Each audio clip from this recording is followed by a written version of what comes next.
How reliable is the New Testament?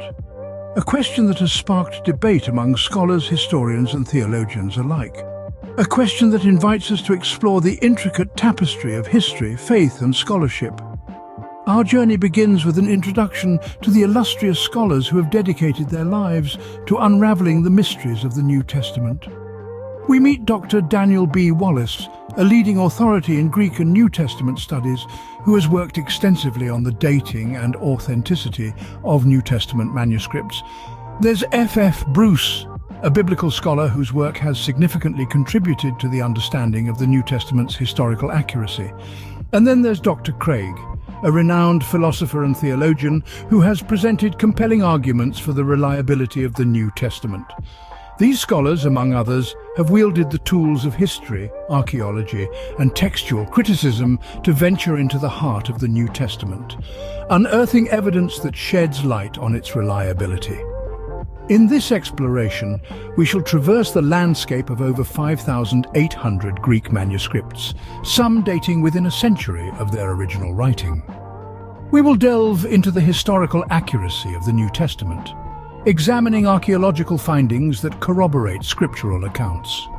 We will consider the Gospels as eyewitness testimonies, scrutinizing them with the rigorous criteria of authenticity. We will explore textual criticism, a vital tool for reconstructing the original text of the New Testament. And finally, we will address common skepticisms, providing scholarly rebuttals to claims of contradictions and mythological embellishments.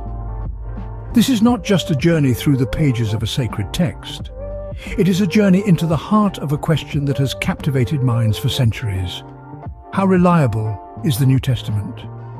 It is a journey that beckons us to leave no stone unturned, to question, to probe, to seek the truth. Join us as we delve into the evidence supporting the reliability of the New Testament.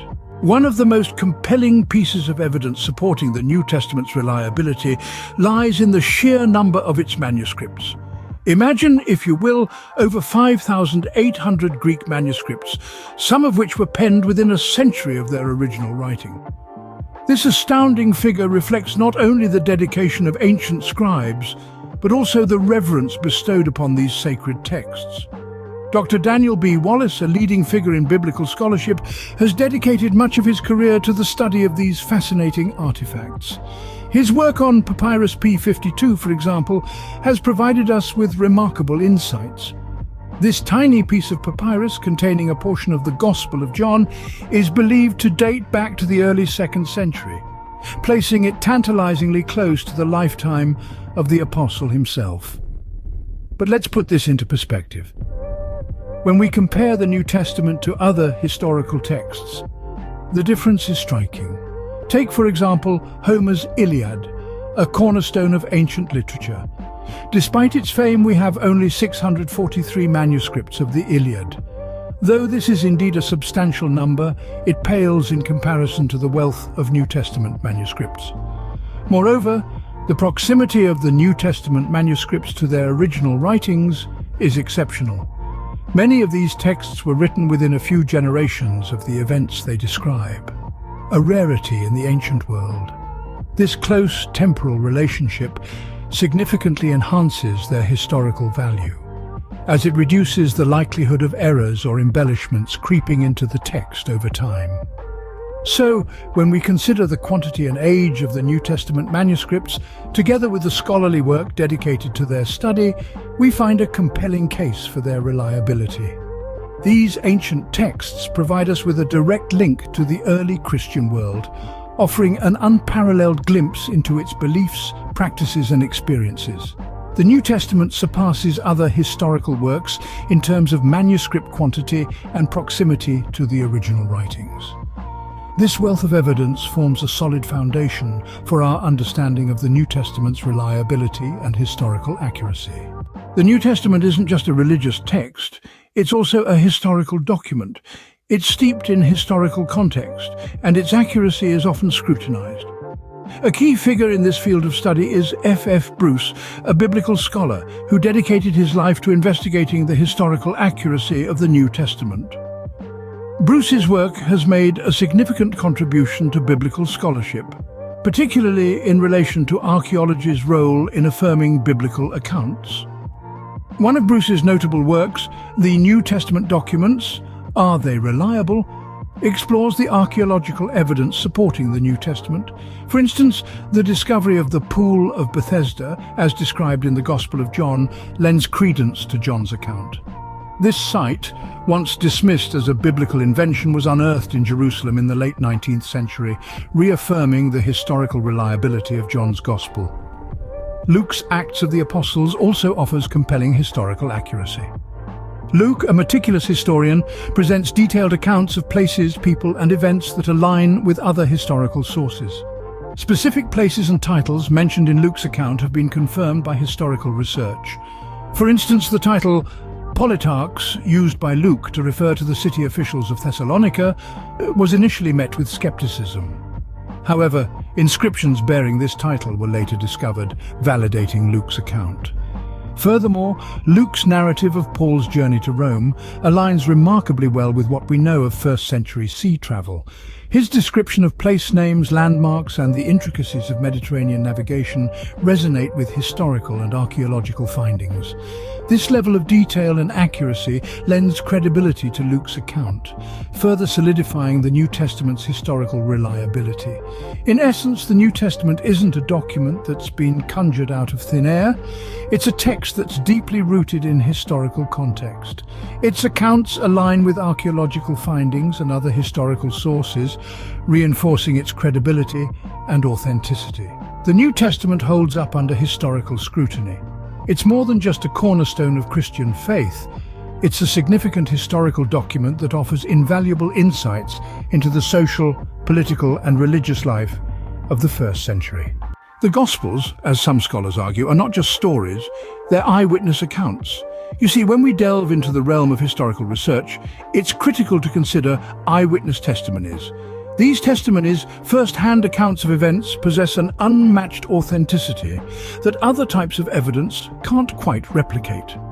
In the case of the New Testament, the Gospels themselves are often touted as eyewitness accounts, a claim that has sparked numerous scholarly debates. Dr. Richard Bauckham, in his seminal work, Jesus and the Eyewitnesses, presents a compelling case for this perspective. He argues that the Gospels, particularly those of Mark and John, were penned by individuals who either personally witnessed the events they recorded or were close associates of those who did. This notion is not just a fanciful theory, it's a conclusion drawn from rigorous historical and textual analysis. But how do scholars determine the authenticity of these accounts? They utilize a set of criteria, tools of analysis, if you will, that help in distinguishing fact from fiction. One such criterion is multiple attestation, the principle that an event or saying recorded in multiple independent sources is more likely to be historically accurate. The crucifixion of Jesus, for instance, is recorded in all four Gospels, along with non-Christian sources like the writings of the Roman historian Tacitus. Another criterion is the principle of embarrassment. This principle suggests that if a detail is potentially embarrassing or detrimental to the author's cause, it's unlikely to be a fabrication. The denial of Jesus by Peter, one of his closest disciples, is an example that fits this criterion. It's a difficult scene, one that the early church might have preferred to forget, yet it's there in the Gospels, stark and unvarnished. The Gospels meet the criteria of authenticity, further supporting their reliability. Textual criticism plays a crucial role in reconstructing the original New Testament text. This scholarly practice involves the examination and comparison of the many existing copies of the New Testament, with the aim of determining the most likely original wording. It's a bit like solving a grand historical puzzle. Now, you might be wondering, why do we need to reconstruct the original text? Well, over the centuries, scribes copying the New Testament manuscripts made occasional errors. These could be simple spelling mistakes or more significant discrepancies. Textual criticism helps us identify and correct these errors, getting us closer to the original words written by the New Testament authors. But let's clear up a common misconception. The existence of these variations does not mean that the message of the New Testament has been distorted or lost. In fact, the immense number of New Testament manuscripts, far greater than any other ancient text, allows us to cross-check and validate the accuracy of the text. And here's where scholarly consensus comes into play. Scholars like Bart Ehrman and Bruce Metzger, despite their differing perspectives on religion, both affirm the reliability of the New Testament text. Ehrman, a noted agnostic scholar, has stated that most of these variations are minor and insignificant. Metzger, a renowned biblical scholar, has echoed this sentiment, highlighting that the central Christian beliefs are not affected by textual uncertainties. So, what does all this mean? It means that despite the occasional scribal error, the core message of the New Testament remains unaltered. The teachings, the narratives, the essence of what the New Testament conveys stays consistent. Despite minor variations, the consensus among scholars is that the New Testament we have today accurately represents the original writings. Of course, no discussion on the New Testament's reliability would be complete without addressing common skepticisms. Doubts and challenges have been part and parcel of the centuries-long discourse surrounding the New Testament. From claims of contradictions to accusations of mythological embellishments, skeptics have long tried to undermine the credibility of this historical text. For instance, some skeptics argue that the Gospels contradict each other in their accounts. However, these perceived discrepancies often arise from a misunderstanding of the context in which the Gospels were written. Each Gospel writer had a specific audience in mind and tailored their narrative to best communicate with that audience. The seeming contradictions are, in fact, complementary perspectives, providing a more comprehensive depiction of events. Another common skepticism pertains to the miraculous events described in the New Testament, often dismissed as mythological embellishments. However, it's essential to remember that the New Testament is a collection of historical documents written by people who were either eyewitnesses or close to those who were. They reported what they saw and heard. To dismiss these accounts as mere mythology is to overlook the context and purpose of these documents.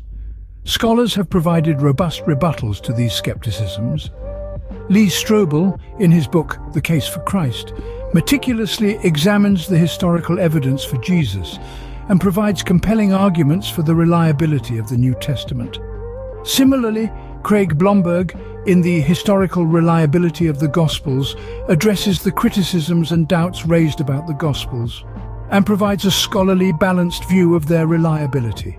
In essence, while skepticisms exist, they serve to stimulate further inquiry and discussion. They compel us to delve deeper, examine the evidence more critically, and engage with the text more meaningfully. And in this rigorous process, we find that far from undermining the New Testament's credibility, these skepticisms only underscore the strength of the evidence supporting it. While skepticisms exist, they do not outweigh the substantial evidence supporting the New Testament's reliability. The evidence supporting the New Testament's reliability is extensive. We've journeyed through a landscape of rich textual evidence with over 5,800 Greek manuscripts of the New Testament, some dated within just a century of their original writing, a stark contrast to other historical texts, such as Homer's Iliad, with a mere 643 manuscripts. We've delved into the historical accuracy of these texts, citing the meticulous work of scholars like F. Bruce and the archaeological discoveries that confirm the accounts within the Gospel of John and the Acts of the Apostles. We've also explored the concept of the Gospels as eyewitness accounts, bolstered by the insightful research of Dr. Richard Bauckham. We've unpacked the complex and intricate process of textual criticism, a crucial tool in reconstructing the original New Testament text. And we've referenced the consensus among scholars on the reliability of the New Testament, including the work of formidable figures such as Bart Ehrman and Bruce Metzger. We've also addressed common skepticisms about the New Testament, providing scholarly rebuttals and offering perspective on claims of contradictions and mythological embellishments. We've explored works like The Case for Christ by Lee Strobel and The Historical Reliability of the Gospels by Craig Blomberg, each providing compelling arguments for the trustworthiness of the New Testament. In sum, the evidence for the New Testament's reliability is not simply a whisper in academic circles, but a resounding echo throughout the halls of scholarship and historical research. It serves as a testament to the enduring value, relevance, and truth of these ancient texts. So I encourage you to delve deeper, to explore the recommended scholarly works, and to engage with this fascinating topic with an open mind and a quest for truth. While the debate continues, the evidence leans heavily towards the reliability of the New Testament. Thank you for joining this exploration of the New Testament's reliability. It's been an enlightening journey, unearthing the historical evidence and scholarly consensus that underscore the credibility of these ancient texts. For those who wish to delve deeper, a wealth of resources awaits. The works of scholars like Dr. Daniel B. Wallace, F. Bruce, and Dr. Craig are invaluable in further understanding the New Testament's authenticity. We invite you to subscribe and follow for more content that unravels the mysteries of the past and presents them in a digestible and engaging format. Your support enables us to continue producing content that sparks curiosity and fuels the quest for knowledge. Remember, each question you ask, each doubt you entertain, propels you further on your intellectual journey. So don't hesitate to engage, to question, to seek. Continue the exploration and keep asking questions. Knowledge is an endless journey,